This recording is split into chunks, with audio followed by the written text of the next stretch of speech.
پاکستان کی درسی کتب میں اکثر یہ بتایا جاتا ہے کہ تصور پاکستان ڈاکٹر علامہ محمد اقبال رحمۃ اللہ علیہ نے پیش کیا اور اسی لیے ان کو مفکر پاکستان بھی کہا جاتا ہے۔ تاہم اس عام تصور کے برعکس تاریخ یہ بتاتی ہے کہ اقبال کے خطبہ الہ آباد سے 6 برس پہلے کانگریس کے صدر لالا لاجپت رائے پاکستان کا تصور دے چکے تھے۔ خود اقبال کے صاحبزادے جسٹس ریٹائرڈ جاوید اقبال مرحوم بھی اپنی کتاب زندہ رود میں یہ لکھ گئے ہیں کہ اقبال کو متحدہ ہندوستان میں الگ مسلم ریاست یعنی پاکستان کے تصور کا خالق سمجھنا دراصل تاریخ کو مسخ کرنے کے مترادف ہے۔ علامہ اقبال رحمۃ اللہ علیہ نے 29 دسمبر سن 1930 کو الہ آباد میں آل انڈیا مسلم لیگ کے سالانہ اجلاس میں جو خطبہ دیا تھا اس کے بارے میں کہا جاتا ہے کہ سب سے پہلے پاکستان کا تصور اس میں دیا گیا تھا۔ علامہ تب آل انڈیا مسلم لیگ کے صدر تھے۔ اس خطبے میں علامہ نے کہا تھا کہ مسلمانوں کا یہ مطالبہ قطعاً منصفانہ ہوگا کہ ہندوستان کے اندر ایک مسلم انڈیا قائم کیا جائے۔ میں یہ دیکھنا پسند کروں گا کہ پنجاب، صوبہ سرحد، سندھ اور بلوچستان کو ایک ریاست میں ضم کر دیا جائے۔ علامہ اقبال کے اس خطبے میں ہندوستان کے مسلمانوں کے لیے کسی آزاد اور خود مختار اسلامی مملکت کا تصور نہیں پیش کیا گیا تھا، بلکہ ایک ڈھیلے ڈالے وفاق کے اندر ایک مسلم ریاست کا تصور دیا گیا تھا۔ اس میں آسام کے مسلم اکثریتی علاقوں، بنگال اور کشمیر کا کوئی ذکر نہیں تھا۔ اس لیے اقبال نے ڈاکٹر ایڈورڈ ٹامسن کے نام 4 مارچ سن 1934 کو لکھے گئے خط میں وضاحت کرتے ہوئے کہا تھا کہ پاکستان میرا منصوبہ نہیں ہے۔ جو تجویز میں نے اپنے خطبے میں پیش کی تھی وہ ایک مسلم صوبے کے قیام کی تھی جو آئندہ کی انڈین فیڈریشن کا حصہ ہوگا۔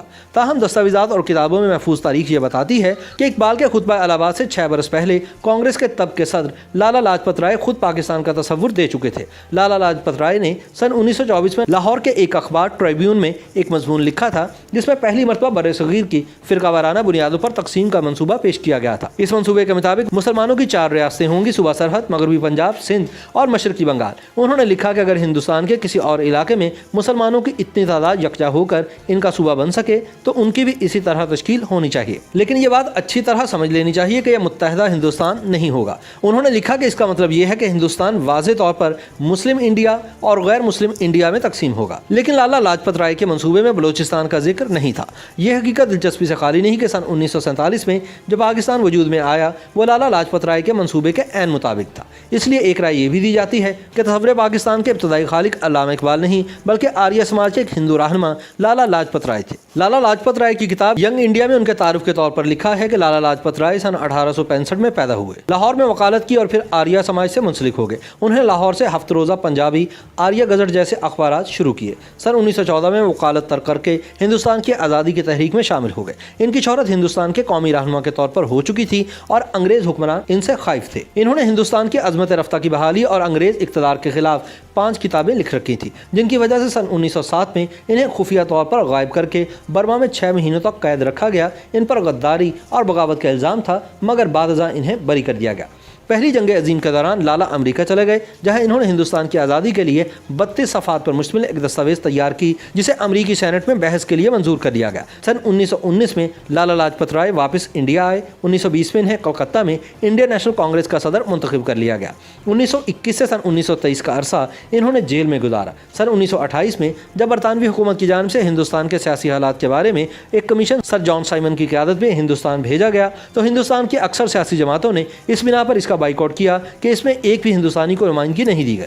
جب کمیشن نے 30 اکتوبر سن 1928 کو لاہور کا دورہ کیا تو لالا لاجپت رائے کی قیادت میں مظاہرہ کیا گیا جس میں مظاہرین نے سیاہ پرچم لہرا کر سائمن واپس جاؤ کے نعرے لگائے۔ انگریز افسر ایس پی جیمز اسکاٹ نے مظاہرین پر لاٹھی چارج اور بالخصوص لالا لاجپت رائے پر شدید تشدد کیا جس کی وجہ سے انہیں زخم آئے اور زخموں کی تاب نہ لاتے ہوئے یہ 17 نومبر سن 1928 کو انتقال کر گئے۔ انہوں نے اس جلسے سے خطاب کرتے ہوئے کہا تھا کہ مجھ پر لگنے والی ہر ضرب برطانوی تابوت میں آخری کیل ثابت ہوگی۔ لالا لاجپت رائے کے قتل کا بدلہ لینے کے لیے 10 دسمبر سن 1928 کو ہندوستان سوشلسٹ ریپبلک آرمی کا ایک خفیہ اجلاس ہوا جس میں بھگت سنگھ بھی شریک ہوا۔ 17 دسمبر کو بھگت سنگھ اور ان کے ساتھی راج گرو نے انگریز ڈی ایس پی سینڈرز کو جیمز اسکاٹ سمجھ کر قتل کیا۔ پھر بھگت سنگھ نے دہلی میں مرکزی اسمبلی پر بم پھینک کر خود گرفتاری دے دی۔ لاہور سازش کیس میں جس میں ایس پی ساؤنڈرز کو قتل کیا گیا اس کی پاداش میں بھگت سنگھ کو 7 اکتوبر سن 1930 کو سزائے موت سنائی گئی اور شادمان چوک لاہور میں پھانسی دی گئی۔ ماہرین کا کہنا ہے کہ یہ بات طے ہے کہ علامہ اقبال کے خطبہ الہ آباد سے بہت پہلے مسلمانوں کے لیے ایک الگ وطن کا تصور سب سے پہلے لالا لاجپت رائے نے ہی دیا تھا، جس کی وجہ انہوں نے یہ بیان کی تھی کہ مجھے ہندو مسلم اتحاد کا مسئلہ پریشان کر رہا ہے۔ میں 7 کروڑ مسلمانوں سے خوفزدہ نہیں ہوں، لیکن میرا خیال ہے کہ اگر ہندوستان کے 7 کروڑ مسلمانوں کے ساتھ افغانستان، وسطی ایشیا، عرب عرب، میسوپوٹیمیا اور ترکی کے مسلح جتھے مل گئے تو ان کے خلاف مزاحمت ممکن نہیں ہوگی۔